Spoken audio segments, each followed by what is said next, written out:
Очени се овие пресконференции што ги прави Костадинов и дел од власта, во кој што се признава дека се тргува со правото и со правдата во замена за прифаќање на капитулацијата.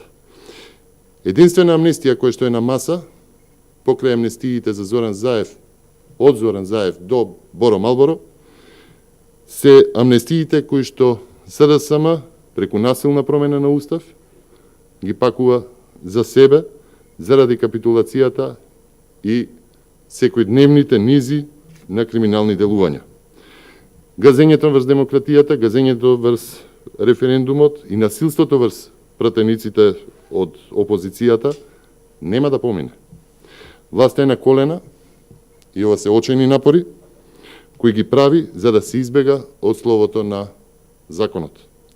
Националните и државните интереси, демократијата не смеат да бидат жртви и заложници на бандитизмот, на криминалот, на хунтата на власт.